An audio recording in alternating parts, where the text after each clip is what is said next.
거룩한 날 주님의 날 하나님 아버지 집에 나와 예배한 우리 모든 성도님들에게 하나님 주시는 은혜와 평강과 영혼육의 강건함이 함께 하시기를 기원합니다. 강릉에 52일 동안 비가 내리지 않아서 강릉의 상수원이었던 오봉 저수지에 지난 2달 가까이 물이 메말라 갔습니다. 강릉 시민들이 걱정을 했고 강릉의 많은 관리들이 걱정했고 그에 못지않게 대통령도 나서서 그곳을 방문하여 500억을 투자하느니 1000억을 투자하느니 많은 급수차를 대고 소방 헬기까지 동원하여 그 저수지를 채우려고 애썼습니다. 그럼에도 불구하고 저수지는 말라갔습니다. 이 일로 많은 사람이 걱정하고 근심했습니다. 그런데 어제 하나님께서 불과 그 오봉 저수지 위에 단 3시간의 비를 내리셨을 때 그 저수지가 다시 회복이 되고 강릉 시민들이 고민했던 걱정과 근심, 나라님까지 생각했던 모든 염려가 단숨에 해결됐습니다. 인생의 모든 고민 하나님이 도와주셔야 되는 것이죠. 하나님이 은혜를 주시면 염려와 걱정과 근심은 사라지는 겁니다. 그렇다면 믿는 자에게 있어서 가장 하나님의 큰 비를 맞는 시간, 은혜의 단비가 내리는 시간은 언제겠습니까? 바로 이 시간이죠. 이 예배 시간. 여러분, 한 사람도 빠짐없이 걱정과 근심으로 왔지만 돌아갈 때는 기쁨과 찬송으로 돌아가시기를 주의 이름으로 권면하고 축복합니다. 우리가 지난 시간 요셉을 보았습니다. 아버지 집을 떠나서 12년 동안 고달프게 살았던 요셉입니다. 마지막 누명을 쓰고 감옥에 들어갔을 때는 이제 사람밖에는 길이 없다 착각하고 실수했지만 그가 그 연단의 시간을 통하여 하나님께 더 붙어있고 연합하기로 결정했을 때 하나님께서는 불과 반나절이 못되어서 감옥의 죄수였던 그를 바로 왕이어 애굽의 총리가 되게 하셨습니다. 그렇게 요셉이 감옥에서 나와 바로의 꿈을 듣고 해석함으로 그가 총리가 된 뒤에 바로가 꾼 꿈대로 7년의 대풍년과 7년의 대흉년이 이어지게 되었습니다.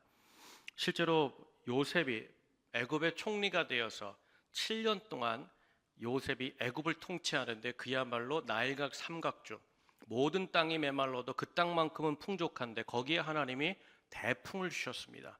그랬더니 어떤 일이 벌어지는가? 그야말로 애굽 온 땅에 역사가 나타나는 겁니다. 그때의 모습을 창세기 41장 49절에 이렇게 기록했습니다. 쌓아둔 곡식이 바다 모래같이 심이 많아 세기를 그쳤으니 그 수가 한이 없었음이었더라. 그야말로 그 나일강 풍족한 땅에 하나님이 대풍을 주시니까 이거는 발에 곡식 알갱이들이 채이는 거예요. 세기를 멈추었고 어디를 가든지 넉넉하고 풍족함이 넘쳤다는 것이죠. 그때 요셉이 지혜를 발휘합니다. 앞으로 7년 뒤에 흉년이 올 것이니 지금 이 7년 동안 소확한 20%를 내가 만든 요셉의 창고 안으로 가져오라. 그렇게 해서 20%를 요셉이 차곡차곡 쌓아놓기 시작합니다. 그리고 7년의 대풍년이 시기가 끝나고 그야말로 요셉이 꾼 꿈을 바로가 꾼 꿈을 요셉이 해석한 대로 7년의 흉년이 시작되는데 그 애굽에만 그 흉년이 임한 것이 아니라는 것이죠. 창세기 41장 56절 보니까 온 지면에 기근이 있음에 라고 시작합니다. 온 땅에 기근이 덮으니까 요셉이 어떻게 하는 거예요? 7년 동안 20%씩 저축했던 요셉의 창고를 열어서 애굽 온 땅에 양식을 공급하기 시작했다는 겁니다. 그렇게 총리가 되었을 때가 30살, 7년의 대풍년을 총리로 살았으니 37, 그리고 흉년의 2년차 39이 되던 때에 그야말로 애굽이 요셉의 지혜로 말미암아 생명을 유지하고 그때에 모든 메소포타미아 땅이 다 메마른 땅에도 불구하고 애굽 땅에는 곡식이 넉넉했다는 역사, 그 사실이 일어난 것이죠. 이때 애굽 땅에 곡식이 있다는 소식을 누가 들었을까요? 가나안 땅 야곱이 듣게 되었습니다. 창세기 42장 2절을 다 함께 읽겠습니다. 함께 읽습니다. 시작. 야곱이 또 이르되 내가 들은즉 저 애굽에 곡식이 있다 하니 너희는 그리로 가서 거기서 우리를 위하여 사오라. 그러면 우리가 살고 죽지 아니하리라 하매. 아멘. 가나안 야곱이 살던 헤브론 땅에도 기근이 닥친 겁니다. 여러분, 첫 해에 흉년이 닥치면 작년에 먹을 것이 있었기에 버틸 수 있지만 2년 차가 되면 먹을 것이 없기에, 거둘 것이 없기에 그야말로 이제는 생사를 건 일이 되는 것이죠. 그때 야곱이 더 이상 먹을 것이 없음을 깨닫고 그 아들들에게 애굽에는 넉넉한 양식이 있다 하니 너희들이 가서 양식을 사오라고 명령한 것이죠. 그렇게 야곱의 아들들이 애굽으로 곡식을 구하러 떠나게 된 것이죠. 애굽에 도착하자 이 아들들이 어떤 광경에 놓이게 될까? 어떻게 하는가? 우리 창세기 42장 6절을 제가 읽겠습니다. 때에 요셉이 나라의 총리로서 그 땅 모든 백성에게 곡식을 팔더니 요셉의 형들이 와서 그 앞에서 땅에 엎드려 절했다라고 했습니다. 요셉이 애굽의 총리 된 것은 까마득하게, 그야말로 꿈도 꾸지 못한 요셉의 형들이 애굽에 오니까 총리인 요셉이 자기의 창고를 열어서 곡식을 파는 겁니다. 근데 모든 사람들이 다 총리를 향하여서 절을 하고 그 다음에 곡식을 사가는 형식이 있었던 거예요. 그러니 멀리 가나안에서 온 7길 7일을 걸어온 이 형제들도 그대로 어떻게 하는 거예요? 요셉이 총리인 거는 꿈도 꾸지 못하고 그 요셉에게, 총리에게 예를 다하여 절하고 있었다는 거죠. 여러분, 이 모습 언제 어디서 예견되었을까요? 창세기 37장에 보면 사춘기 17살 요셉이 소년 때에 하나님이 꾸게 하신 그 꿈대로 요셉에게 그대로 펼쳐졌다는 거예요. 그야말로 17살 때 꿈을 꾸었고 39의 이 장면에 섰으니 22년 만에 하나님께서 요셉이 꾼 꿈대로 이루어 주신 줄로 믿습니다. 여러분, 이 순간 요셉이 자기 형들이 자기에게 절하는 이 광경을 보면서 무슨 생각을 했을까요? 아니, 누구를 떠올렸겠습니까? 하나님이시구나. 하나님께서 나와 함께 하시는구나. 사랑하는 여러분, 고린도후서 1장 20절에 보면 하나님의 약속은 얼마든지 그리스도 안에서 예가 되니 그런즉 그로 말미암아 우리가 아멘 하여 하나님께 영광을 돌리게 하느니라. 사랑하는 여러분, 요셉은 하나님께서 나와 함께 하셨구나. 그 17살에 꾸었던 그 꿈이 헛된 허망한 개꿈이 아니었구나. 그리고 22년 만에 하나님이 지금도 나와 함께 하시고 앞으로도 하나님이 나와 함께 하심을 확신했을 것입니다. 사랑하는 여러분, 하나님께서 보여주시고 약속하신 그 일들은 반드시 이루어지고 나타나는 줄로 믿습니다. 그렇게 지금 요셉이 그가 꾸었던 어린 날의 꿈대로 형들의 절을 받으며 서 있는 것입니다. 그런데 이때 요셉이 자신을 구덩이에 던졌다가 매몰차게 상인에게 은 20을 받고 노예로 팔아버린 그 형들에게 나를 드러내지 않습니다. 자기의 신분을 드러내지 않습니다. 그리고 도리어 형들을 가나안에서 애굽으로 찾아온 정탐꾼, 스파이, 거짓말쟁이들로 몰아붙이기 시작하는 거예요. 그렇다면 사랑하는 여러분, 왜 형제들을 요셉은 정탐꾼, 스파이로 몰아세우는 것일까? 요셉이 특별한 목적이 있었다는 거예요. 그 목적이 무엇이었을까? 그 형제들과 가족에 대한 이야기를 듣고 싶은 거예요. 그리운 아버지에 대하여서 내가 17살 때 붙잡혀 이제 노예로 팔려갈 때 그때 4살 먹었던 내 어머니의 아들, 내 동생 베냐민은 어떻게 지내는가?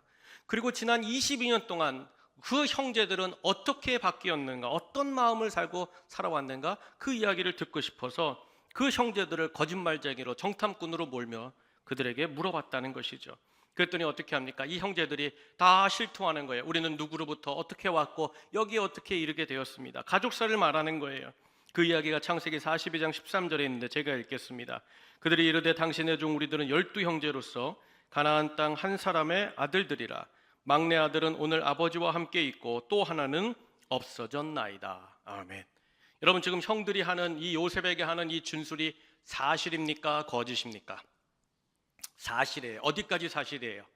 막내 아들, 막내 베냐민은 지금 아버지와 함께 있습니다. 여기까지는 사실입니다. 그런데 우리가 총 12명의 아들인데 하나는 살다가 사라졌습니다. 없어졌습니다. 이 말은 진실입니까? 거짓입니까? 거짓이죠. 그냥 사라지고 행방불명되고 미싱된 게 아니잖아요. 스스로 집을 떠난 게 아니잖아요. 그 형제들이 의도적으로 그를 잡아 옷을 벗기고 죽이려고 깊은 구덩이에 넣었다가 은 20에 노예로 팔지 않았습니까? 그럼에도 이 형제들은 자신 앞에 선 이 애굽 총리가 요셉인 것이라고는 전혀 생각하지 못하고 거짓대로를 고하고 있는 것이죠. 이 말을 다 들은, 이 진실을 아는 요셉이 이제 어떻게 나옵니까? 창세기 42장 14절 다 함께 읽겠습니다. 시작. 요셉이 그들에게 이르되 내가 너희에게 이르기를 너희는 정탐꾼들이라 한 말이 이것이니라. 아멘. 그 말을 듣고 얘기하는 거예요. 봐라. 니들 지금 하나가 없어졌다고 하는데 그 말이 바로 니들이 거짓말하고 있는 속이는 자, 사기꾼, 정탐꾼이라. 그리고 나서 어떻게 해요? 그 거짓을 고한다는 이유로 10명을 다 오간에 가두어 버립니다. 그리고는 막내 베냐민을 데리고 와야 당신들이 진실하다는 걸 내가 증명하겠다. 여러분, 왜 막내 베냐민을 데려와서 진실을 증명해야 돼요? 이 기근이 앞으로 몇 년 남았어요? 5년 더 남았어요. 이번에 양식 사가지고 갔다 그래서 이 애국과의 관계를 끊을 수 없는 것이 야곱 일가의 운명입니다. 그러니까 여기서 진실이 드러나지 않으면 어떤 일이 벌어져요? 다시 찾아와도 곡식을 팔지 않게 되는 것이죠. 그러니까 이때에 이제 야곱이 한 가지 마지막 제안합니다. 그러면 너희들이 다 올라가되 한 사람 인질을 남겨둬라. 시므온 하나를 남겨두고 너희들이 올라가서 베냐민을 데리고 오면 그때 내가 오해도 풀고 앞으로 너에게 계속 곡식을 팔 것이요 시므온도 너희 집으로 돌아가리라. 그 제안을 줬다는 거예요. 그렇게 이제 시므온만 이 요셉의 옥에 가두어 두고 억류된 채 이제 형제들은 그 산 곡식을 들고 어떻게 가는 거예요? 아버지 집으로 돌아가는 거예요. 근데요, 여러분, 요셉이 여기서 어떻게 하느냐? 그 형제들의 자루마다 곡식을 넉넉하게 담아줍니다. 이 말은 뭐냐면 원금보다 덤을 더 많이 줬다는 거예요. 그리고는 어떻게 해요? 그 받았던 곡식의 대금도 몰래 그 형제의 자루마다 원금을 돌려줘요. 무슨 얘기입니까? 공짜로 준 거예요. 무료로 준 거예요. 게다가 어떤 일을 하느냐? 가는 길에 형제들이 배고픈 일이 없도록, 배고프지 않도록 요셉이 좋은 도시락까지 준비해서 그 자루 속에 다 넣어줬다는 거예요. 사랑하는 여러분, 요셉이 지금 이 형제들에게 하는 이 행동이 무엇을 말하는가? 바로 형제를 향한, 가족을 향한 사랑과 배려라는 것이죠. 바라기는 우리 성도들도 억울하고 원통한 일이 있을 수 있지만 그러나 믿는 자로서, 하나님을 사랑하는 자로서 끝까지 사랑과 배려를 잃지 않는 우리 성도들이 되시길 주의 이름으로 축복합니다. 그렇게 이제 시므온을 남겨둔 9 형제는 어디로 가는 거예요? 곡식꾸러미를 들고 아버지 집으로 돌아간 거예요. 아버지 집에 돌아가서 야곱에게 다 일일이 모든 자초지정을 말합니다. 그러면서 아버지에게 한 가지 제안을 하죠. 아버지, 시므온을 살리려면, 앞으로 우리 가족이 곡식을 계속 먹으려면 반드시 아버지의 사랑하는 막내 아들 베냐민을 데리고 우리가 요셉에게 가야 됩니다. 총리에게 가야 됩니다. 그랬더니 야곱이 순수하게 야 그래라, 막내를 내줍니까? 그렇지 않습니다. 안 된다는 거예요. 막내를 보낼 수 없다는 거예요. 내가 요셉도 잃었고 이제 이 막내마저 잃으면 내가 어찌 살겠느냐? 거절하는 거예요. 그때 이 순간에 맏형 루벤이 나섭니다. 아버지, 이성적으로 좀 생각해 보시라고. 지금 시몬도 붙잡혀 있고 앞으로 우리가 살아야 되는데 곡식 없이 이거 가지고 어떻게 살겠습니까? 아버지 좀 정신을 차리세요. 아버지가 그렇게 나온다면 제가 제 2 아들을 담보로 내놓을 테니 아버지 만약에 문제가 생기면 그 2 아들 손주를 죽이십시오. 근데 여러분, 이게 손주를 죽일 수 있는 할아버지가 어디 있어요? 이건 없는 일이에요. 그러니까 루벤의 이 2 담보, 아들을 2 담보 맡긴다니까 어떻게 해요? 야, 안 된다. 바꿀 수 없다. 그러니까 이제 누가 나서요? 아들 유다가 나서는 거예요. 유다가 아주 결정적인 약속을 이 야곱에게 합니다. 무슨 약속이에요? 아버지, 저를 믿으시고 제가 베냐민 데리고 내려갔다가 만일 베냐민에게 무슨 일 생기면 제가 대신하겠습니다. 그가 붙들려서 종이 되면 제가 대신 종이 될 것이요, 그가 죽음을 이르는 그런 위기에 처하면 제가 대신 죽고 반드시 베냐민을 살려 돌아보낼 테니 아버지, 제가 베냐민에게 헌신할 테니 나를 믿고 보내시면 어떻겠습니까? 그랬더니 야곱이 뚫어지게 요다를 바라보고 있다. 어떻게 해요? 네가 약속했다. 네가 대신 죽는 것이다. 네가 대신하는 것이다. 네가 헌신하는 것이다. 그 약속을 받고는 이제 야곱이 베냐민을 유다의 손에 붙잡고 내려보내는 거예요. 여러분, 여기 보니까 한 가지 중요한 게 있어요. 인생에 있어서 정말 중요한 일들, 한 가족, 한 공동체가 살 수 있는 그 생명의 길이 열려질 때에 한 사람이 필요하다는 거예요. 그 사람이 어떤 사람이에요?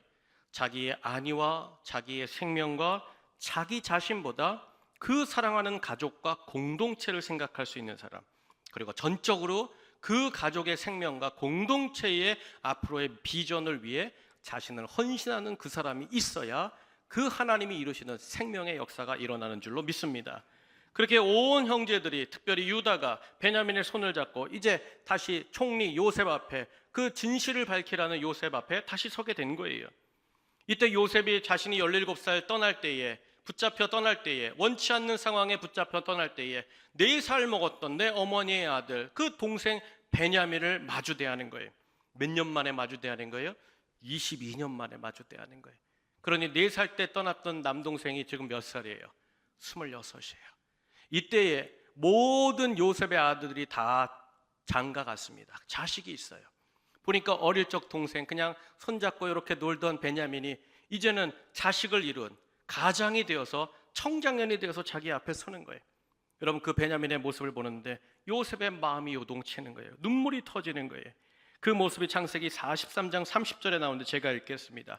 요셉이 아우를 사랑하는 마음이 북받쳐 급히 울 곳을 찾아 안방으로 들어가서 울고, 우리 31절 다 함께 읽습니다. 시작. 얼굴을 씻고 나와서 그 정을 억제하고 음식을 차리라 하매. 아멘. 동생을 22년 만에 보니까 마음이 요동치는 거예요. 감정이 격해지는 거예요.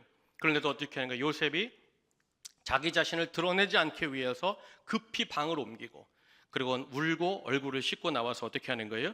음식을 차리라 명령했다는 거예요. 왜 음식을 차리라 그럴까요? 내가 오해했다. 당신들이 이렇게 정직한 사람인 것을 내가 오해했으니 내가 총리로서 미안한 마음에 우리 집에서 한번 식사를 하면 어떻겠느냐, 내가 접대하겠다. 그리고는 자기 집에서 식사하게 했다는 거예요.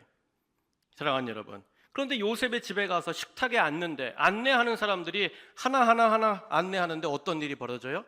그 형제들의 순서대로 자리를 준비하고 앉히는 거예요. 이상한 것이죠. 루벤으로부터 막내 베냐민까지 한 사람 한 사람 앉히는데 누가 보고 앉히듯이, 학렬을 보고 앉히듯이, 서열을 보고 앉히듯이 하나하나 정확하게 자리를 배정하여 앉게 했다는 거예요. 사랑하는 여러분, 먼저요, 보세요.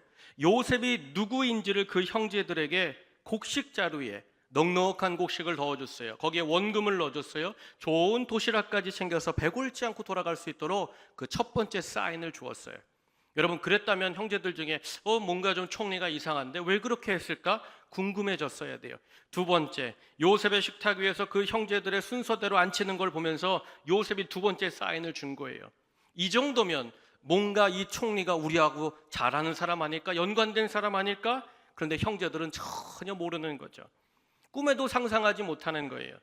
그런데 이제 이 식탁을 마치고 이제 형제들이 우리는 이제 돌아가겠소, 이제 우리 형제들은 다 돌아가겠소 떠나는데 요셉의 마음에 누구 한 사람이 걸리는 거예요. 베냐민을 보내고 싶지 않은 거예요.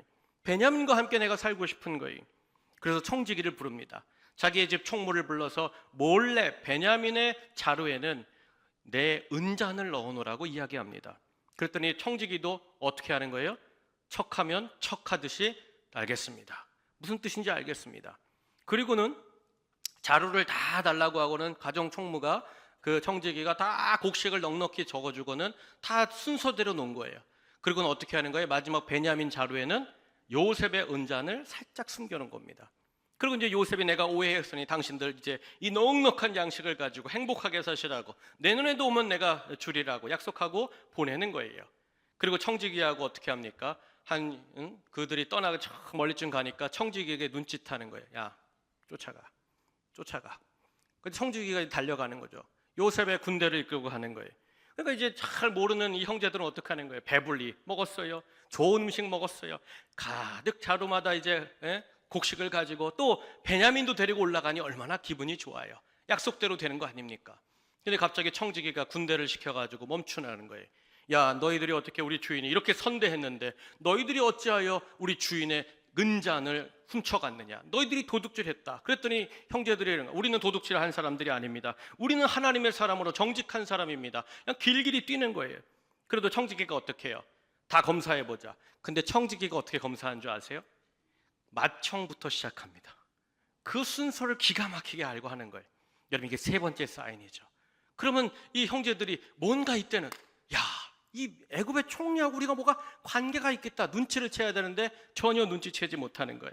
그리고는 막내 베냐민, 그거 봐라, 우리가 뭐 훔친 게 뭐였느냐. 근데 막내 베냐민 자루를 딱 열고 뒤집으니까 거기 뭐가 나와요?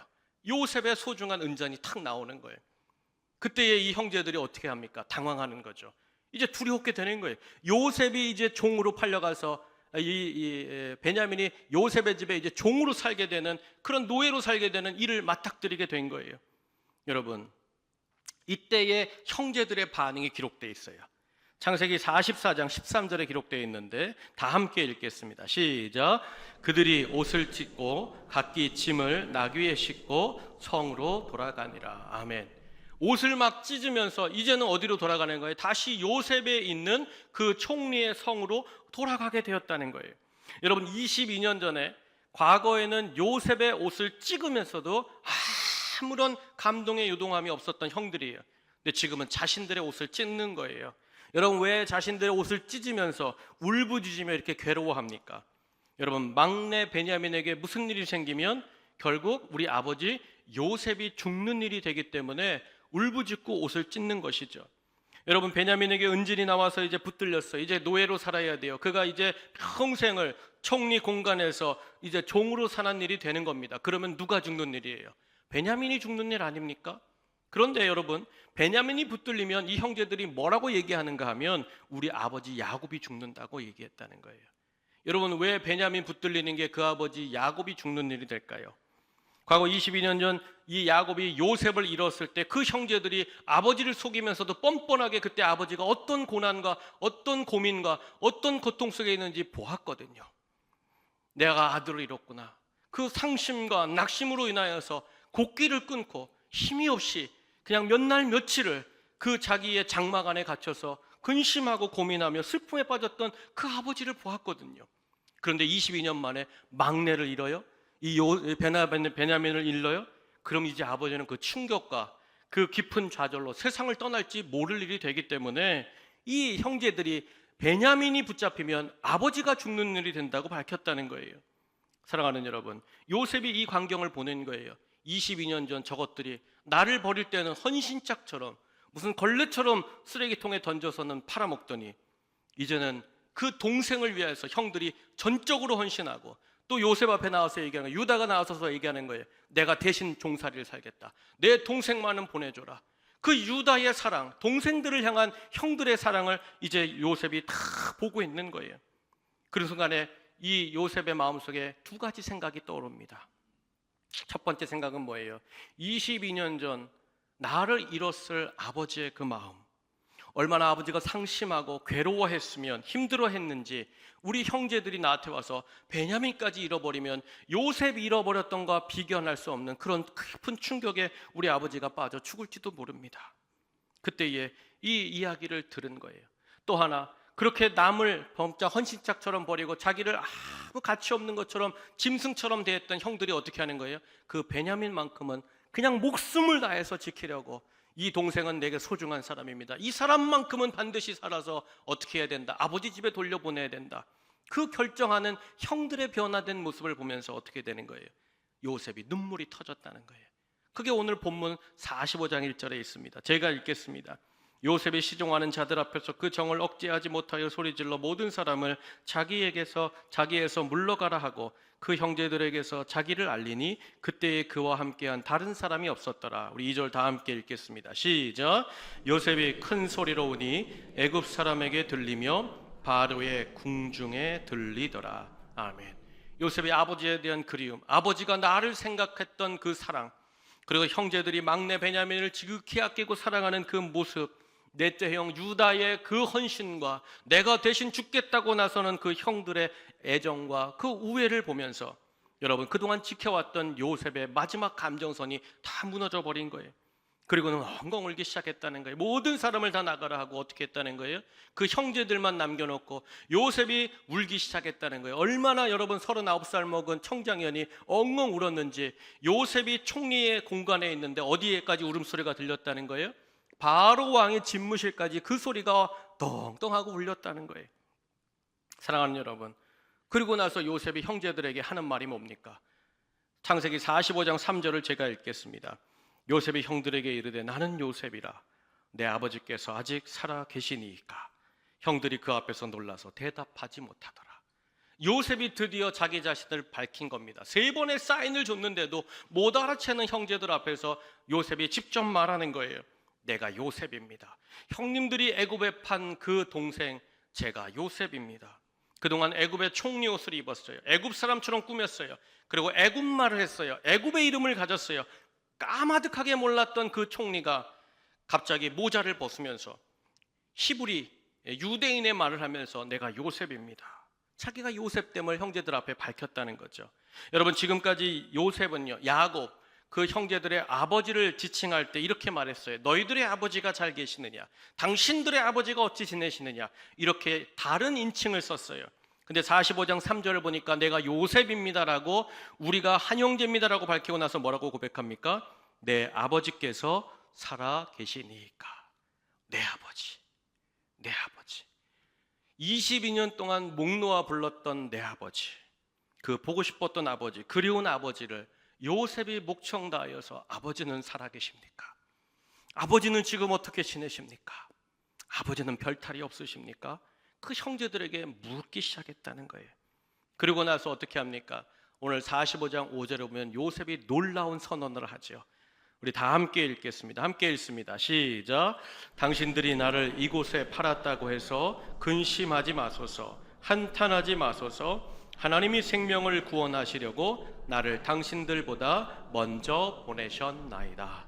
아멘. 저를 따라하세요. 먼저 보내셨나이다. 아멘. 여러분, 이 말씀 속에, 이 요셉의 고백 속에 원통함이 있어요? 없어요. 불평이 있어요? 없어요. 지난 12년 또 이 애굽에서 사는 동안 외롭고 힘들었던 그의 인생에 대한 억울함이 묻어 있습니까? 그렇지 않아요. 요셉의 이 고백 속에는 나에 대한 당신들의 죄값을 받으라, 죄를 치르라는 말이 전혀 없어요. 도리어 요셉은 말합니다. 당신들이 나를 판 그 죄, 더 이상 그것으로 근심하지 마소서, 고민하지 마소서, 한탄하지 마소서. 도리어 위로하는 거예요. 사랑하는 여러분, 요셉이 죄를 저지른 형들에게 무엇을 선언한 거예요? 나는 당신들 용서합니다, 사랑합니다. 그 선언을 해버렸다는 거예요. 그렇다면 사랑하는 여러분, 오늘 말씀 속에 중요한 건 바로 이겁니다. 어떻게 요셉은 형들에게 조금의 원망이나 조금의 불평이나 복수심에 불타는 언행이 전혀 없고, 그 말 한마디조차 원통함이 묻어있지 않고, 도리어 그 형제들을 이와 같이 단번에 사랑하고 용서할 수 있었던 것일까? 여러분, 요셉이 태어나기를 아버지의 사랑을 많이 받고 그 은혜 가운데 살았기에 그가 관대하고 아량이 넓고 관용이 넘쳤던 사람이기 때문에 이렇게 쉽게 용서할 수 있는 것입니까? 여러분, 어린 날의 요셉을 보면요, 요셉은 아버지 야곱의 편애를 당연시 여겼어요. 만일 요셉이 그때 그 형제들을 조금만 배려하고 조금만 더 자비롭게 보았다면 그 아버지가 채색 옷을 들고 와서 야곱아, 요셉아, 너 이 옷을 입어라. 그럴 때 이 요셉이 좀 마음이 넓은 사람이었다면 아버지 아닙니다. 이거는 루벤 큰형 옷 아닙니까? 제가 어찌 입습니까? 그렇게 거절하는 것이 맞습니다. 그런데 요셉은 그런 관용, 아량이 전혀 없었어요. 아버지가 채색 옷을 입혀줄 때 요셉은 좋아서 덩실덩실 춤을 췄어요. 당연히 내가 입는 것으로 알았어요. 그리고 얼씨구나 좋다 하면서 어떻게 했어요? 형들이 잘못한 것 하나하나 적어서 아버지가 장막에만 부르면 아버지 큰형은 이거 잘못했어요, 작은 형은 이렇게 했어요, 셋째 형은 빼돌렸어요, 넷째 형은 게을러요. 일르기에 바빴던 사람이에요. 전혀 아량과는 관계없었던 인생이었어요. 그렇다면 요셉이 이와 같이 형들을 용서할 수 있었던 것은 또 어떤 이유일까요? 그가 애굽의 초강대국의 최고의 심리학자, 최고의 상담학자하고 많은 시간 토론했고 상담받았기에 능히 그렇게 용서할 수 있었던 걸까요? 전혀 아니죠. 사랑하는 여러분, 어떻게 요셉은 자기 인생 전체를, 그 젊은 날 가장 한창의 때를 모두 다 시궁창에 쳐넣어버린 그 형제들, 소위 말해서 불구덩이에 집어넣어도 시원치 않고 굶는 사자들이 가득한 사자굴에 던져넣어도 시원치 않은데 어떻게 원망이나 불평 한마디가 없이 걱정하지 마십시오, 당신들이 지었던 그 죄 나는 생각도 하지 않습니다, 한탄하지 마십시오, 그들을 용서하고 그들을 품어주고 받아줄 수 있었느냐? 바로 이것이죠. 여러분, 그 이유가 뭘까요? 만일 여러분 같으면 어떻게 하시겠어요? 여러분의 인생의 한창 때, 여러분 자녀의 인생의 정말 황금 같은 그때가 그냥 12년 동안 어딘가 인신매매당해서 완전히 무너져 버렸어요.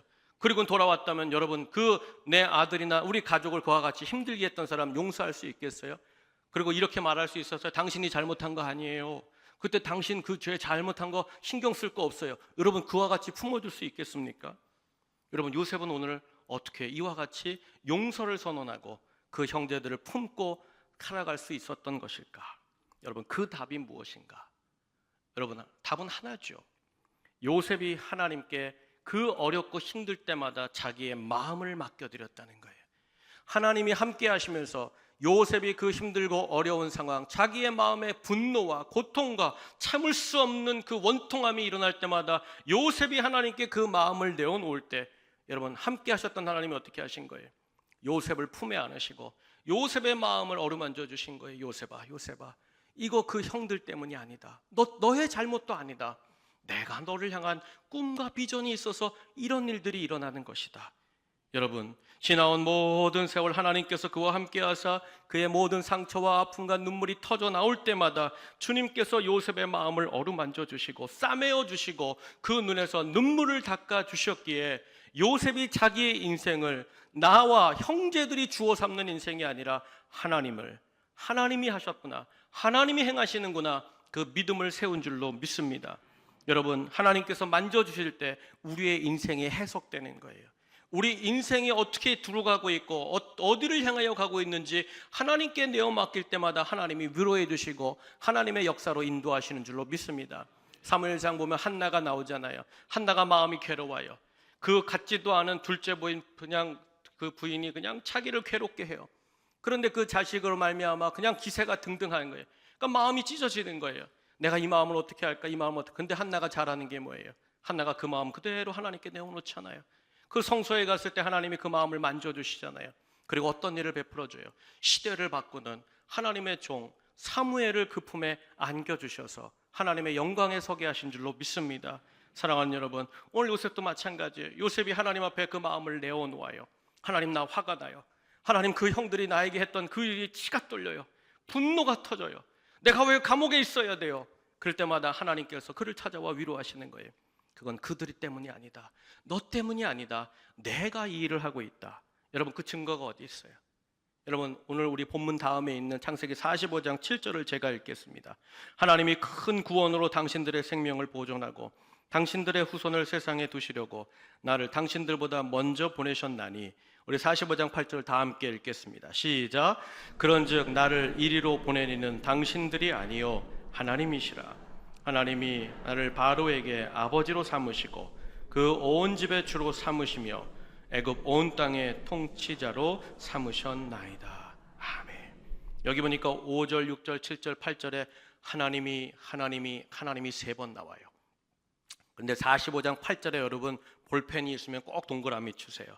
여기 보니까 하나님이 바로에게 나를 아버지 삼으시고 온 집의 주로 삼으시고 온 땅의 통치자로 어떻게 했다? 삼으셨나이다. 여러분 보세요. 나의 마음이 하나님께 맡겨질 때 하나님이 내 마음을 어루만지시면서 어떻게 하시는 거예요? 인생을 해석해 주시는데 요셉이 뭘 붙잡았냐면 내 인생의 주인은 하나님이시구나. 내 인생의 주어는 하나님이시구나. 그 하나님을 붙잡을 때 하나님이 어떤 결과를 주시는 거예요? 요셉을 삼아주시고 세워주시고 온 땅의 통치자로 일으키신 그 결과를 요셉이 다 고백하고 있다는 거예요. 사랑하는 여러분, 보세요. 요셉이 하나님께 그 마음을 내어 맡길 때 하나님이 그 상처를 만져주시면서 해숙해 주는 거예요. 그리고는 어떻게 합니까? 하나님이 내가 이 일을 진행하고 있어. 내가 이 일의 시작자요 진행자요 너의 인생의 마침표를 찍는 결론자다.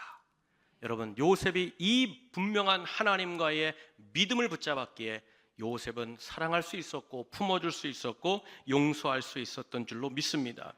시편 34편 18절 말씀 보니까 여호와는 마음이 상한 자를 가까이 하시고 충심으로 통회하는 자를 구원하시는도다 약속하셨어요. 사랑하는 여러분, 요셉의 인생을 하나님이 풀어주실 때 그 요셉의 인생에 닫혔던 막막했던 해답이 주 안에서 해결된 줄로 믿습니다. 이런 모습이 요셉의 인생 중에 창세기 마지막 장인 50장까지 이어집니다. 이제 아버지 야곱이 그만 세상을 떠납니다. 147세를 일기로 아버지가 이제 고센 땅 애굽에 이주하여서 온 형제들 가운데 이제 세상을 떠나게 됩니다. 그 장례식을 다 마칠 때 그 장례식을 치르고 이제 형제들끼리 앉아서 이야기를 하고 있는데 요셉의 형제들이 갑자기 요셉을 두려워하기 시작하는 거예요. 무서워하기 시작합니다. 왜 두려워할까? 왜 무서워할까? 이제는 자신의 울타리가 되어준 아버지, 그 지극히 효심이 컸던 이 요셉이 아버지 때문에 그 형제들을 품어준 것으로 오해한 거예요. 이제 그 울타리, 이제 그 보호막이 사라졌으니 저 요셉이 이제 우리에게 안 갚음하리라, 복수하리라, 내 자식들을 죽이리라 두려워 빠지게 된 것이죠. 이 모습을 요셉이 보면서 형제들에게 하는 말이 뭐예요? 무슨 고백을 하는가? 창세기 50장 19절 제가 읽겠습니다. 요셉이 그들에게 이르되 두려워하지 마소서, 내가 하나님을 대신하리이까. 사랑하는 여러분, 요셉의 주어가 누굽니까? 나입니까? 하나님입니까? 하나님인 거예요. 그리고 나서 요셉이 간곡하게 형제들에게 부탁하는 말이 있어요. 우리 창세기 50장 21절 다 함께 읽겠습니다. 시작. 당신들은 두려워하지 마소서, 내가 당신들과 당신들의 자녀를 기르리이다 하고 그들을 간곡한 말로 위로하였더라. 아멘. 사랑하는 여러분, 보세요. 21장 마지막에 요셉이 간곡한 말로 형제들을 뭐 했다? 위로했다 그래요. 여러분, 지금 누가 누구에게 간곡하게 부탁해야 돼요? 누가 누구에게 간곡한 말로 의지해야 되고 도움을 구해야 돼요? 사실은 죄 지은 형제들이 요셉에게 간곡하고 정말 예를 다하여서 도움을 요청해야 되는 말 아닙니까? 근데 정반대로 요셉이 도리어 형님들에게 이야기하는 거예요. 형님들, 아직까지도 그 생각하십니까? 형님들, 이제 제발 좀 그 생각 좀 버리십시오. 형님들이 나를 판 것이 하나님의 뜻이었습니다. 형님들이 나를 던져놓은 것은 하나님의 섭리 가운데 있었습니다. 우리가 하나님을 믿는 사람인데 어찌 형님들 아직도 그 죄의식에 빠져서, 그 자기 죄에 빠져서 아직도 나를 두려워합니까? 형님들 절대 두려워하지 마십시오. 그런 생각 제발 좀 버려달라고 어떻게 하는 거예요? 도리어 요셉이 간곡하게 형제들에게 부탁하고 위로했다는 거예요. 사랑하는 여러분, 오늘 요셉이 어떤 사람 같습니까? 여러분, 어떤 사람으로 보입니까? 입으로만 주저리 하나님의 섭리와 역사와 결정을 인정하는 사람이 아니라 진짜 자기의 인생에서 일어난 모든 사건, 모든 상황, 그 시간과 공간의 일들을 통하여서 하나님이 내 인생의 주어가 되시고, 하나님이 오늘도 내 인생의 진행자가 되시고, 하나님이 내 인생의 종결자, 결론자가 되시며 그 주님의 손에 자기의 인생을 온전히 맡겨놓고 의탁하는 믿음의 사람인 줄로 믿습니다. 결국 이렇게 주님께 맡겨지고 그 모든 것을 주님 앞에서 해석한 요셉에게 하나님이 어떤 복을 내려주시는가? 여러분, 하나님께서 이런 요셉을 붙잡으십니다. 그리고 어떤 일을 이루십니까? 믿음의 조상 아브라함부터 시작된 하나님의 약속, 그게 뭐예요? 내가 너로 말미암아 거대한 민족을 이루리라. 이삭에게 주셨던 그 약속, 네가 바다 아래 모래알같이 너의 자손이 번창하리라. 야곱에게 주셨던 약속, 그리고 요셉을 통하여서 요셉이 먼저 하나님이 애굽에 내려와서 그 풍족한 땅, 그 넉넉한 땅에서 요셉 일가가, 아브라함의 자손들이 거대한 민족으로 일어나고 그 백성을 하나님께서 일으키시며 그 백성 가운데 우리의 구세주가 되시고 온 세상 영원한 생명의 주관자가 되시는 예수 그리스도를 이 땅에 보내주셨고, 오늘도 그 예수 그리스도를 믿는 자는 누구든지 멸망치 않고 영생을 살고 전능하신 하나님의 자녀의 복된 인생을 사는 그 역사를 오늘 이 요셉의 이 믿음을 통하여 하나님이 확장케 하시고 우리 가운데 허락해 주신 줄로 믿습니다. 그리고 하나님께서 오늘 이 아침에 우리에게도 감사한 것을 허락해 주시고 계시잖아요. 여러분, 그게 뭐예요? 여전히 그 예수님이 우리 가운데 함께 하시고 우리 가운데 오셔서 여전히 우리의 마음과 우리의 인생을 만지고 계신 줄로 믿습니다. 여러분, 갈라디아서 2장 20절 상반절에 이 약속이 있잖아요. 우리 다 함께 읽겠습니다. 시작. 내가 그리스도와 함께 십자가에 못 박혔나니 그런즉 이제는 내가 사는 것이 아니요 오직 내 안에 그리스도께서 사시는 것이라. 아멘. 여러분, 우리가 사는 게 아니라는 거예요. 믿는 자의 인생은 우리 안에 오신 예수님, 그분이 인도하시고 그분이 진행하시고 그분이 마지막에 이르게 하실 줄로 믿습니다. 사랑하는 여러분, 오늘도 우리도 마찬가지 아닙니까? 우리도 이미 주님 앞에 많은 죄를 짓고 살잖아요. 용서받을 수 없는 죄인 중에 죄인이요, 사망과 절망에 빠져 살 수밖에 없었던 인생들 아니었습니까? 이미 용서받을 수 없는 사망 가운데서 괴수 중에 괴수로 살던 사람 아닙니까? 그럼에도 불구하고 그 요셉이 형들에게 베푼 그 용서와 사랑과는 비교할 수 없는 그 하나님의 아들 예수 그리스도께서 십자가로 나를 찾아오셔서 그 하늘의 은혜와 은총과 용서로 우리를 만져주시고 지금도 우리를 품어주시고 친히 우리 인생의 주인이 되셔서 우리 인생의 마지막 그 영원한 나라까지 인도해 주시는 나의 주님이 되신 줄로 믿습니다. 그러면 사랑하는 여러분, 누가 진짜 하나님의 사람일까요? 누가 진짜 이 세상의 모든 것을 넘어서는 하나님의 섭리를 통하여서 하나님이 이끄시는 영광을 보는 사람이 되겠습니까? 지나온 내 인생, 오늘의 인생, 앞으로 걸어갈 내 미래의 인생 속에서 내가 아니라 이 모든 역사를 시작하게 하신 분은 하나님이시고, 합력하여 선을 나타내실 분도 하나님이시고, 반드시 내 인생의 마지막에도 하나님이 아름다운 것들로 응답해 주시리라. 그 살아계신 하나님, 인도하시는 하나님, 우리의 마지막을 약속하신 하나님을 붙잡는 그 인생이 믿음의 사람이요, 소망의 사람이요, 미래의 비전을 거머쥐는 인생이 될 줄로 믿습니다. 그러면 사랑하는 여러분, 지금 여러분 눈에 보기에는 고난이 있을 수 있죠. 정말 마치 내 인생이 멈추어진 것 같은 억울함이 있죠. 절망이 있을 수 있어요. 탄식이 있을 수 있어요. 내 인생은 점점 가라앉는 것 같고, 내 자녀들과 내 가정 또한 무너지는 것처럼 느껴지는 것때가 있습니다. 그러나 사랑하는 여러분, 우리 눈에 보이지 않지만 여전히 예수님의 그 십자가로 택해 잡은 내 인생 위에 우리 하나님의 열심은 오늘도 멈추지 않는 줄로 믿습니다. 그러면 사랑하는 여러분, 지난 인생에서 여러분의 가운데, 여러분의 가정 가운데 지울 수 없는 상처 있으십니까? 여전히 그때 그 순간 그 시간만 생각하면 트라우마와 같이, 정말 말 못할 어둠의 골짜기를 걷는 것 같이 이해할 수 없는 일을 당하면서 두렵고 떨리는 분이 여기 계십니까? 그 사람만, 그때 그 사건만 생각하면 아직도 이가 떨려요. 치가 떨려요. 몸이 떨려요. 그냥 깊은 회한과 두려움이 찾아와서 내 몸이 완전히 바닥으로 막 무너지는 분이 여기 계시다면, 사랑하는 여러분, 하나님께서 이사야서 30장 26절에 이 약속을 해주셨어요. 우리 다 함께 읽겠습니다. 함께 읽습니다. 시작. 여호와께서 자기 백성의 상처를 싸매시며 그들의 맞은 자리를 고치시는 날에는 달빛은 햇빛 같겠고 햇빛은 7배가 되어 7날의 빛과 같으리라. 아멘.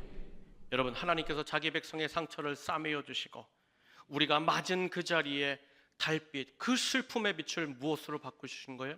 햇빛으로 바꾸시는 거예요. 그리고 7배나 강한 7날의 해를 그곳에 비춰주신다 그랬어요. 여러분, 7이라는 숫자가 뭘 의미해요? 완전하다, 흠이 없다, 온전하다. 사랑하는 여러분, 주님께서 그 마음을 맡기고 하나님을 인생의 주어 삼는 인생마다 반드시 그 어두움의 절망에서 빛을 비춰주시고 가장 완전한 회복의 은총으로 그의 인생을 돌이켜 하나님의 땅에 서게 하실 줄로 믿습니다. 바라기는 사랑하는 여러분, 오늘 이 아침 우리 안에 오신 예수 그리스도께 내 마음을 의탁하십시오. 여러분, 분노가 차오르고 어렵고 힘들 때마다 주님께 내 마음을 만져달라고 내어드리십시오. 여러분, 주님이 말씀하셨잖아요. 원수 갚는 것, 보복하는 것 너에게 있는 것이 아니라 내게 있다. 여러 번 약속하셨잖아요. 사랑하는 여러분, 그렇게 주님께 내 인생, 내 마음을 맡기는 그 순간마다, 인생마다 반드시 하나님이 무엇을 약속하셨느냐? 내가 내 인생의 주어가 되주마. 내가 내 인생의 주관자가 되어주마. 그리고 내 인생의 마지막 해결자요, 해석자요, 종결자가 되리라. 사랑하는 여러분, 반드시 주님께서 지난 우리의 어떤 아픔과 상처와 그 깊이가 어떠하든, 그것이 일주일이 됐든 1년이 됐든 30년이 됐든 50년이 됐든 그 받은 것으로부터 하나님께서 그 밝은 빛으로 우리 마음속에 있는 어둠의 뿌리를 완전히 뽑아내시고 인생의 어떤 그늘이나 어두움이 지지 않도록 하나님이 7배나 강하시고 7위를 모아서 붙잡아 주시는 광명의 빛으로 우리 인생을 환하게 비춰주실 줄로 믿습니다. 사랑하는 여러분, 우리가 이제 16주 동안 새믿음 새시대라는 말씀을 이제 정리하는 거예요. 여러분, 16주 동안의 결론이 뭡니까? 잊지 마세요. 3가지예요. 하나님은 살아계신 줄로 믿습니다. 하나님은 우리를 인도하시는 하나님이신 줄로 믿습니다. 그리고 하나님은 우리를 영원하게 인도하시는 약속의 하나님이 되시는 줄로 믿습니다. 여러분, 이 약속이 딱 신약 성경 빌립보서 1장 6절에 이렇게 기록되어 있어요. 우리 다 함께 읽고 말씀 마치겠습니다. 함께 읽겠습니다. 시작. 너희 안에서 착한 일을 시작하신 이가 그리스도의 예수의 날까지 이루실 줄을 우리는 확신하노라. 아멘. 저를 따라하세요. 나는 확신하노라. 나는 주를 믿노라. 사랑하는 여러분, 다시 이 아침 하나님 앞에 마음을 맡기십시오. 여러분의 인생을 맡겨드리십시오. 절대로 하나님이 함부로 다루시지 않을 겁니다. 절대로 하나님이 엉망진창으로 나락으로 떨어지지 않도록 붙잡아 주실 겁니다. 도리어 하나님이 예비하시고 열어주시는 새로운 시대로 우리가 진입하게 될 줄 믿습니다. 그 믿음을 가지고 하나님이 인도하시는 우리 인생의 어느 자리까지 우리가 갈지 모르지만 그 끝자리에서도 예수 그리스도의 손을 붙잡고 그리스도의 나를 향하여 힘차게 걷는 우리 모든 성도들 되시길 주의 이름으로 간절히 축복합니다. 우리 다 함께 말씀 붙잡고 기도하면 좋겠습니다.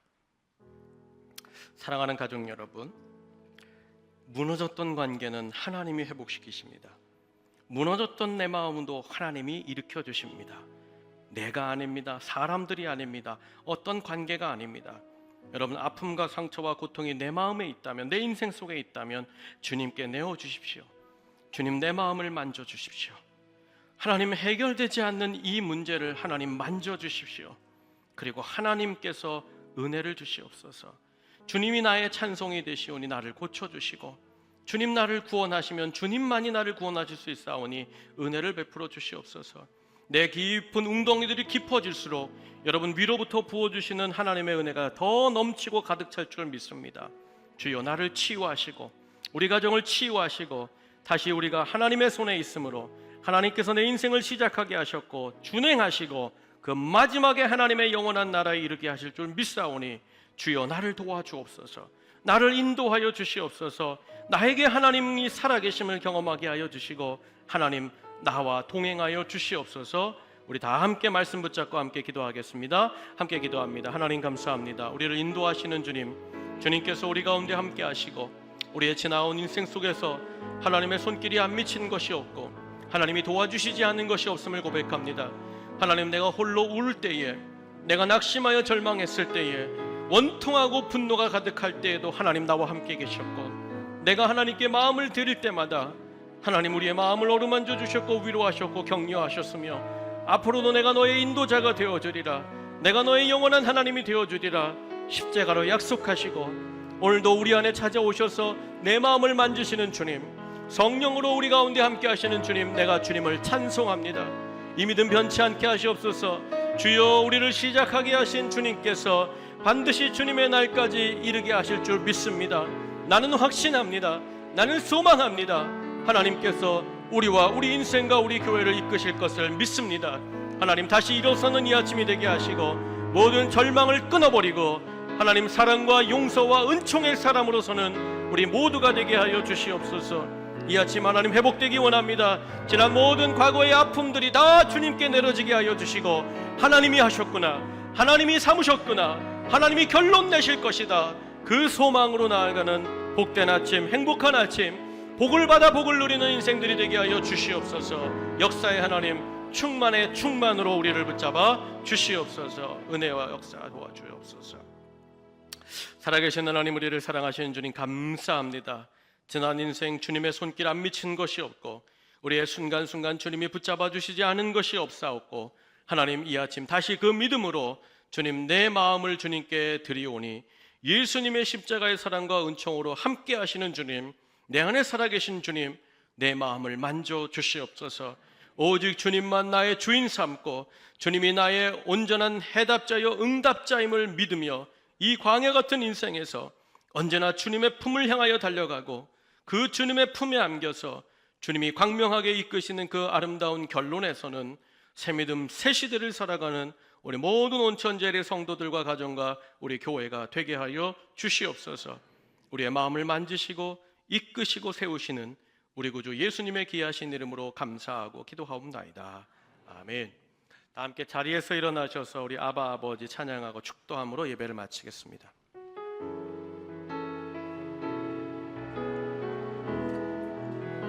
아바 아버지, 아바 아버지, 아바 아버지, 나를 안으시고 바라보시는 아바 아버지, 아바 아버지, 아바 아버지, 아바 아버지, 나를 도우시고 힘주시는 아버. 한 번 더, 아바 아버지, 내 마음을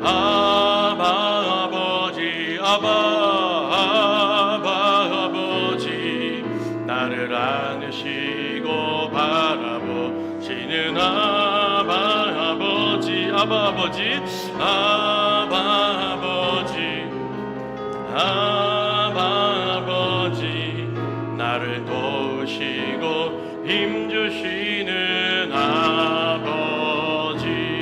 주는 내 마음을 고치시고, 주는 내 마음을 고치시고, 볼 수 없는 상처 만지시네. 나를 아시고, 나를 아시고, 나를 이해하시네. 내 영혼 새롭게 세우시네. 주는 내 마음을 고치시고, 주는 내 마음을 고치시고, 볼 수 없는 내 상처도 볼 수 없는 상처 만지시네. 나를 아시고, 나를 아시고, 나를 이해하시네. 내 영혼 새롭게 세우. 주는 내 마음을 고치시고, 주는 내 마음을 고치시고, 볼 수 없는 상처, 볼 수 없는 상처 만지시네. 나를 아시고, 나를 이해하시네. 나를 아시고, 나를 이해하시네. 내 영혼 새로. 우리 오른손 높이 들고 하나님 내 마음을 만져 주시옵소서. 주는 내 마음을 고치시고, 하나님 내 볼 수 없는 상처도 볼 수 없는 상처 만지시네. 주님 나를 아시는 줄 믿습니다. 나를 아시고, 나를 이해하시네. 내 영혼 새롭게 세우시네. 나의 삶의 참 주인, 나의 참 부모이신 하나님 그 손에 나의 삶을 맡긴다. 나의 삶의 참 주인, 나를 이끄시는 주 하나님 그 손에 나의 삶을 드린다. 나의 삶의 참 주인, 나의 참 부모이신 하나님 그 손에 나의 삶을 맡긴다. 나의 삶의 참 주인, 나를 이끄시는 주 하나님 그 손에 나의 삶을. 우리 마지막으로 하나님만이 나의 삶의 참 주인, 나의 참 부모이신 하나님 그 손에 나의 삶을 맡긴다.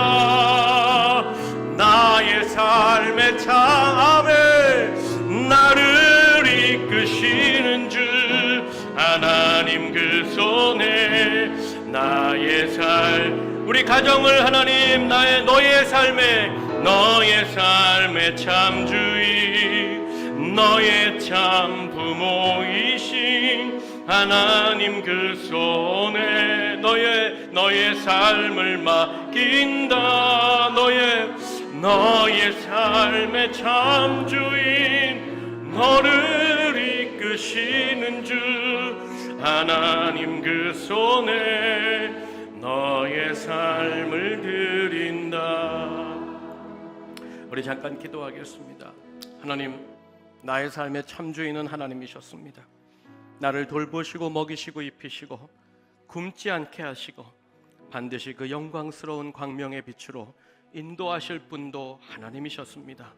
하나님, 오늘 이 아침 그 하나님의 손에 내 삶을 맡깁니다.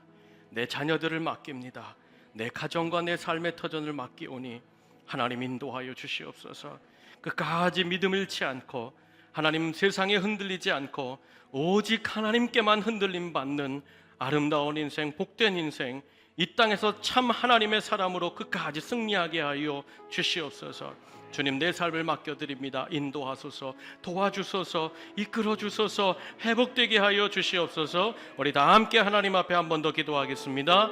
하나님 감사합니다. 나의 참 주인이시오, 나의 인생의 하나님이요, 내 모든 것을 아시는 하나님이요, 내 마음을 어루만지시는 분이 하나님이시오. 하나님은 살아계신 하나님이시오, 능력의 하나님이시오, 우리로 새롭게 하시는 하나님이신 줄 믿사오니 하나님 손에 내 모든 인생을, 하나님 손에 내 모든 가정과 내 자녀들과 내 삶의 터전을 온전히 맡겨드립니다. 이제는 하나님께서 인도하시는 인생, 하나님이 주어가 되시고 주인이 되시고 결정자가 되시는 그 인생을 살기 원합니다. 나는 확신합니다. 주님의 날까지 분명하게 하나님이 인도하실 줄 믿습니다. 어떤 어려움에도, 어떤 절망에도, 어떤 문제 가운데도 하나님이 주어가 되시고 해석자가 되시고 결정하시는 은혜가 있을 줄 믿습니다. 하나님의 손에 맡겨드립니다. 하나님 역사하시고 인도하여 주시옵소서. 은혜로 붙잡아 주시옵소서. 다시 한번 찬양합니다. 나의 삶의 참주인, 나의 삶의 참주인, 나의 참 부모이신 하나님 그 손에 나의 삶을 맡긴다. 나의 삶의 참주인, 나를 이끄시는 주 하나님 그 손에 나의 삶을 우리 마지막으로 한 번 더 찬양합니다. 나의 삶의 참주인, 나의 참 부모이신 하나님 그 손에 나의 삶을 맡긴다. 나의 삶의 참주인, 나를 이끄시는 주 하나님 그 손에 나의 삶을 드린다. 기도하겠습니다. 성부, 성자, 성령 삼위일체 되신 하나님의 은혜와 무한한 사랑과 교제와 교통하심과 그 역사가 하나님은 살아계십니다. 하나님 우리 삶에 인도하십니다. 하나님 그리고 반드시 그 나라까지 우리를 붙잡아 세워주실 줄 믿습니다. 하나님 이 믿음을 가지고 저 거친 세상에 믿음의 사람으로, 소망의 사람으로, 주를 사랑하는 사람으로 서기 원하며 달려가는 우리 모든 사랑하는 온천제일 성도들의 머리 위에, 저들의 가정 위에, 자손들 위에, 하나님 삶의 터전 위에, 하나님께서 사랑하시는 우리 온천제일교회 위에 이 아침 하나님께 다시 한번 모든 것을 내어 맡기며 하나님의 해석을 기다리고 있는 우리 모든 성도들의 인생 위에, 이 나라와 이 민족 위에 이제로부터 영원토록 함께 계시기를 간절히 축원하옵나이다. 아멘, 아멘, 아멘.